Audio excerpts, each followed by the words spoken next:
अपराध आहे. अंगारच्या शब्दानं प्रथमच माझे शब्द बाहेर. निश्चितच. फक्त तुझं नाव होणार आहे. काय असा अपराध या शनीनं तुझा केलाय, म्हणून अंगारक माझ्या बाबतीत अन्याय केलाय. अपराध? होय. शनिदेव, तुम्ही इथपर्यंत कशासाठी आलात हे मला परिपूर्ण ज्ञात आहे. म्हणजे तुमच्या जीवनात जी कृती हा अंगारा घेण्यासाठी तत्पर होत होता त्याची जाणीव तुम्हाला झाली आणि म्हणून त्याचा जाब विचारण्यासाठी तुम्ही माझ्यापर्यंत आला. मी कुठच्याही गोष्टीची जाणीव करून घेतल्याशिवाय पुढे पाऊल टाकत नाही. ऐका, काय याचा अपराध ऐकण्यासाठी आहे. काय याचा अपराध या शनीचा झाला तेवढं मला सांगा. शनिदेव, अपराध आपला एकच. काय तपाला तुम्ही प्रारंभ केला. या तपाचा तुमचा उद्देश काय होता? तप मी करत होतो त्या ठिकाणी तुम्ही आलात. उद्देशही तुम्हाला माहित असेल. जे काही सांगायचं असेल एकट्याने स्पष्ट करा. जो प्रश्न असेल मला विचारा, उत्तर मी देणार. मग ऐका, तुमच्या तपाचा उद्देश होता की साऱ्या ग्रहमंडलात तुम्हाला सर्वश्रेष्ठ स्थान प्रदान करायचं आहे. हे तुमचे विचार या मंगळाला रुचले नाहीत म्हणून मी ही कृती घडवली. हा तुमचा अपराध होता म्हणून माझ्याकडून ती कृती घडली गेली. साहजिकच माझ्या कार्यावर तुम्ही बोट ठेवताय. अर्थात अंगारक ही पदवी आपल्याला मिळाली, नाव मिळालं. मग ते कुणामुळे मिळालं? गणेशामुळे मिळालं. गणेशाची भक्ती आपण केला तेव्हा तुम्हाला कुठचं पद मिळालं? ग्रहमंडलात तिसरं पद ग्रहांचा सेनापती. हा, मग तुम्ही जेव्हा भक्ती केली तेव्हा तुमचा स्वार्थ होता. तुम्ही ग्रहांचा सेनापती झालात तेव्हा तुम्हाला आम्ही अडवला नाही, अडवलं. आमची तुम्हाला आडकाठी झाली नाही झाली. मग आम्ही तुमच्या जीवनात आडकाठी करण्यासाठी आलो नाही, मग तुम्ही आमच्या जीवनात एवढे का? याला कारण होतं. काय कारण? शनिदेव, मी तुमच्या राशीत येत असतानाच खऱ्या अर्थानं शिवशंभू महादेवांनी मला अडवलं. पण त्याआधी नीलमंदे बाबांनी जी कृती घडवली. शिवशंकरांनी तुम्हाला अडवलं. शिवशंकर तुमचे कोण आणि माझे कोण? शिवशंभू महादेव माझे पिता आहे. मग तुझा पिता तुला अडवतोय याच्यावरच तुझं डोकं चाललं पाहिजे की आपलं काहीतरी चुकतंय. आपला बाप आपल्याला थांबवतोय. विश्वाच्या ठिकाणी पहिला गुरु आई, दुसरा गुरु बाप. तो जर तुला समजावून सांगत असेल आणि तुझी बुद्धी चालत नसेल, दोष माझा नाही तुझा आहे. माझ्या बापानं जेव्हा मला सांगितलं, माझ्या बापानं जेव्हा मला प्रतिकार केला तेव्हा मी माझी कृती तात्काळ थांबवलेली आहे. त्यापुढं तुमच्या जीवनात अघटित घडेल असं एकही पाऊल मी उचललेलं नाही. मी माझ्या स्थानी स्थित असताना तुम्ही आता जाब विचारण्यासाठी आलात तेव्हा मी तुम्हाला खऱ्या अर्थानं तुमच्या जीवनात हा प्रसंग का घडविला याचं कारण माझं वर्चस्व तुला नको. माझं वर्चस्व तुम्ही सिद्ध करणारे कुणीच नाही. अरे कित्येकांनी माझं अस्तित्व संपवण्यासाठी स्वतःच्या जीवनात परिकष्ट केले. आता ते नावारूपाला आहे.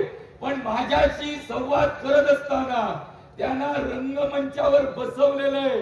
एवढं सामर्थ्य माझ्या अंगी आहे हे मी स्वाभिमानानं आणि स्वतःच्या पराक्रमानं सांगतोय. कुणाला ते ऐक, नाहीतर तुमचा गैरसमज होईल. कारण माझ्या शब्दांचा आणि माझ्या वाक्यांचा गैरसमज करणारे सगळेच आहेत. माझ्या आईला, माझ्या बापाला, शिवशंकराला, महाविष्णूला, गजाननाला यांना रंगकर्म कशाला? या विश्वाच्या ठिकाणी होणार प्रत्येक गोष्ट ही नाट्य, तो एक रंगमंच आहे. तो संवादाचा असू दे, संस्काराचा असू दे, संघर्षाचा असू दे, अशा ठिकाणी त्यांना बसविलं. मग तुमची रे काय कथा? काल सकाळची चिलटे येतात आणि आम्हाला आव्हान करतात. अरे यांनी किती गाजवलं तरी लोळवणारा मीच आहे, लक्षात ठेव. तुमचं वक्तव्य तुम्ही मांडला. मंगळ ग्रहाला काल सकाळची चिलट असं तुम्ही म्हटला. तुला समज, इतरांना समजून घे. मला त्याच्याशी देणं घेणं नाही. हे माझं मुख्य आणि प्रत्येक वेळीचं वाक्य आहे.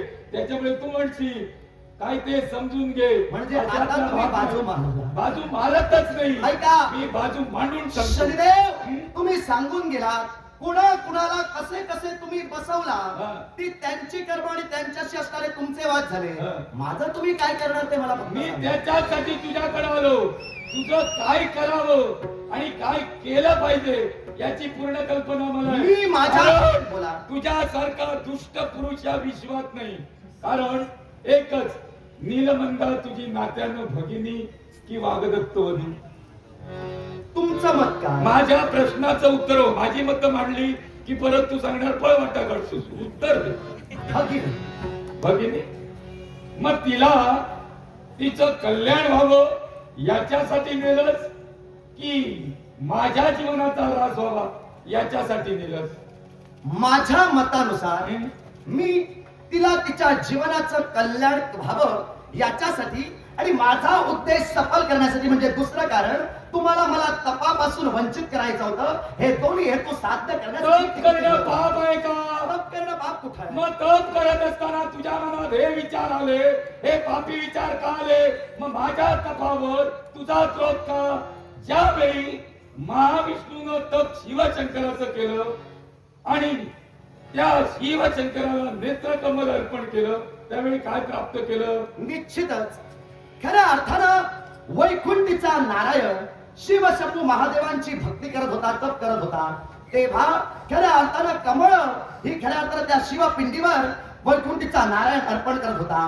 पण एक कमळ ज्यावेळी कमी पडलं त्यावेळी देवानं आपला डोळा काढला आणि ते कमळ म्हणून खऱ्या अर्थानं त्याला काय मिळालं? त्याला काय मिळालंय मला विचारण्यापेक्षा तुम्हाला माहित नाही. हा, म्हणजे असं नाही. ते प्रश्न विचारल्यानंतर पुन्हा त्याच्याच कडून उत्तर घ्यावं आणि आपण काहीतरी वेगळं बोललोय. देवा, मी सांगतो. सुदर्शन देवाला मिळालं. सुदर्शन. आता तू सांगू नको. सुदर्शन मिळालं. आता हे उत्तर माझ्याकडून तुला हवं होतं. आता एकच प्रश्न विचारतो. शिवशंकरानं या विश्वाच्या ठिकाणी भक्ती कुणाची केली आणि जो जगभक्ष प्राप्त केला तो कुणी दिला आणि तो कसा दिला याचं स्पष्ट उत्तर दे. वाकडा मार्ग नको, उत्तर दे. शिवशंभू महादेवांना जगभक्षक कुणी दिला? जगाच्या आदिपुरुषाच्या हाती असणारा हा जगभक्षक शिवशंभू महादेवांना कसा मिळाला याचं उत्तर मला माहित नाही. तुला जर हवं असेल शिवशंभू महादेवांकडून तू घ्यायचा आणि त्यांना त्यांना जगभक्षक कसा मिळाला?